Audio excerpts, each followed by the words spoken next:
o al revés. No, por orden sería distinto. La reivindicación es lo primero que aparece, pero ¿por qué no también celebrar el pertenecer a una comunidad o a un mundo que a veces se conoce tan poco, que es el trabajador rural? O se simplifica en nuestra cabeza pensando que todo lo mismo, y no, es bien complejo, bien distinto, tan distinto como los rincones que tiene el país, como la producción que tiene el país. La ganadería es una cosa, la agricultura es otra, y dentro de la agricultura tenés de todo, del productor familiar, el agronegocio, tenés ahora la forestación, el arroz, la caña de azúcar, la naranja, el tambo, las avícolas. Todo eso es un mundo que necesita de mano de obra y que capaz que tiene las mismas vicisitudes o problemas, pero la realidad o la forma de llevar adelante el trabajo es distinta y necesita de también le pongamos cabeza a nosotros. Se ha podido llegar, el Frente Amplio en su momento trabajó mucho con el trabajador y la trabajadora rural, motivó e incentivó a que estos trabajadores tuvieran los servicios y las prestaciones que deberían haber tenido toda la vida. Esto el Frente Amplio lo va a seguir trabajando por lo que ya se hizo y por lo que ya viene por el. Más teniendo en cuenta que lo que viene es complejo porque la tecnología va desplazando algunas tareas, porque además algunas actividades van cambiando y en algunos casos algunos van quedando por el camino. Es muy difícil encontrar la diferencia entre el que vive de un salario, por ejemplo, en el medio rural, o el productor familiar que se quedó sin cosecha porque la seca lo bajó. Entonces, hay que ser muy creativo y muy amplio. En el mundo la población rural ha disminuido. Es un proceso. La urbanización en el mundo es una realidad. Lo que no se puede prescindir del trabajo en el medio rural y no se puede prescindir de las manos y de los que saben. En Canelones, por ejemplo, tenemos una particularidad que nadie vive mucho más lejos de 10 kilómetros de un centro poblado. Entonces, nuestra realidad, Canelones y Uruguay capaz que también, la realidad entre lo urbano y lo rural es bastante más cercana de lo que de repente puede ser en otros lugares del mundo. Y los cambios en la producción, por ejemplo, los impactos que tiene la forestación. El que trabaja en la forestación, el trabajador que de repente va a los montes, capaz que vive a orillas de un pueblo o de una de las ciudades nuestras, del interior, y ahí como que hay otra lógica de forma de vivir, aunque las peripecias suelen ser parecidas. Decía un poeta allá del norte: dura la vida, hermano, para quien no tiene más que dos manos, refiriéndose a los afreros en este caso. Yo creo que el resumen es visibilizar el trabajo en el medio rural, tiene que ser el objetivo de todo esto. Y esto obviamente para seguir trabajando con los trabajadores rurales y seguir dándole esos servicios.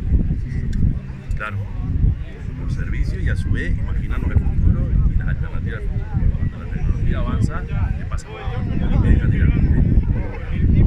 Yo creo que va a avanzar mucho la tecnología. Yo qué sé, vos lo ven las cosechas de los agronegocios, por ejemplo, la cosechadora. Ya tenés un solo arriba al lado de una computadora, a veces se sube a la máquina, o yo que sé, se fumiga o se siembra con drones, que hay uno manejando el dron. Y eso no se para, me parece a mí. Entonces, a ver, el productor familiar tiene otras realidades, pero también hay que pensar que el productor familiar tiene que tener acceso a tecnología de riego. Este país no puede seguir sin plan nacional de riego. Entonces, el futuro es un desafío gigante donde nosotros, toda la clase política piensa, que la gente se tiene que quedar en el medio rural. Ahora hay que buscar los incentivos para que se quede.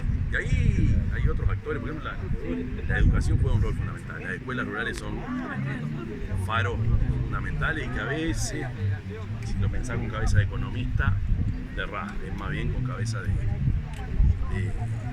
país. En ese sentido, justamente estabas tocando el tema de las escuelas rurales. Hoy acá es un lugar muy, pero muy especial, muy emblemático. ¿Cómo lo reflexionás? No es casualidad.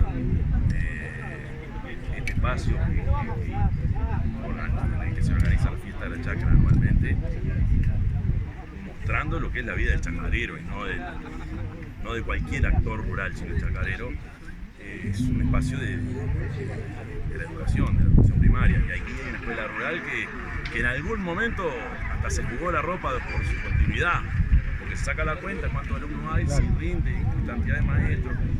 A eso digo yo cuando va más allá de los números, ¿no? Entonces, yo creo que también medio por consecuencia, pero también a veces la casualidad y la suerte hace que esta maravilla que tenemos acá al lado de San Jacinto sea también una bandera de la ruralidad y de la producción familiar fundamentalmente, que para la gente el asfalto de allá del sur a veces resulta desconocido. La escuela rural forja de alguna manera lo que es la vida social en el campo.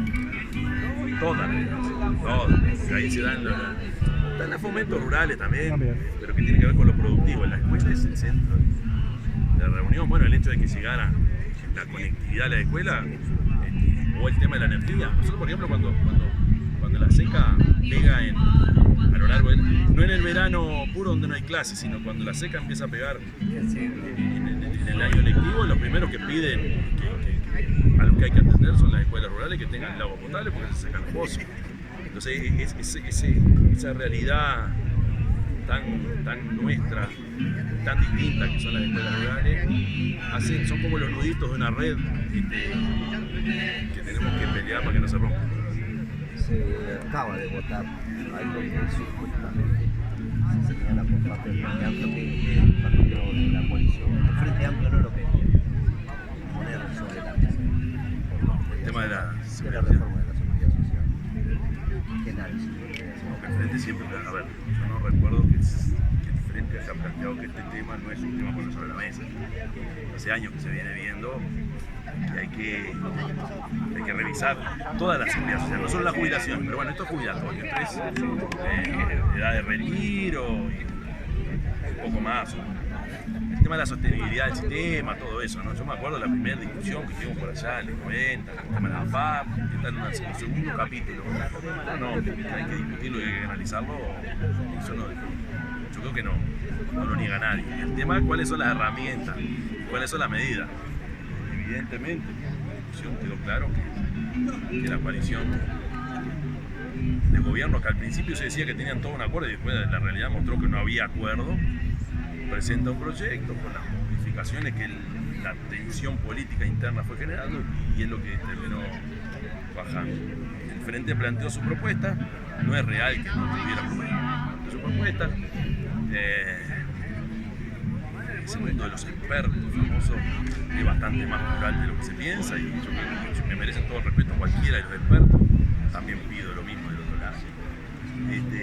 Que incluso en la discusión quedó claro que hay cosas que no nos convencen y que es necesario que en algún futuro se modifique. A ver, es lo más normal en la democracia donde el Parlamento juega un rol fundamental. Se votó una ley, yo aspiro que en un momento lo podamos cambiar o por lo menos modificarle aquellas cosas que son más negativas, como ha sido siempre la historia de nuestro país, la historia de nuestro Parlamento, de la fuerza política. En cuanto a lo que tiene que ver la posibilidad de poder ingresar a ha sido la tónica de este periodo de gobierno.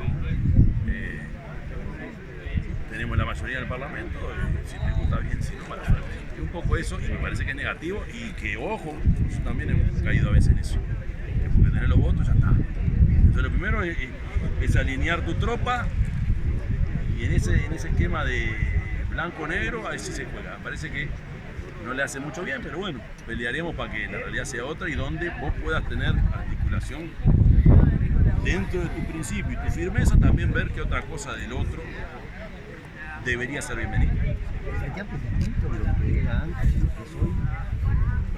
Palabras del propio Bueno, bueno fuera que nos gustaran, que no cambiaran los partidos, ¿no? Dios me libre si los partidos se quedan en el que saben el tiempo. Ahora, creo que el diagnóstico que hace o el análisis que hace el secretario de la presidencia es bastante equivocado. Pero bueno, parte del ring y ranga de la campaña electoral también. Me parece que esa estrategia de tensar y de polarizar, parece que no nos hace bien, pero cada uno con su estrategia. Muchas Arriba. Gracias. Vamos a ir.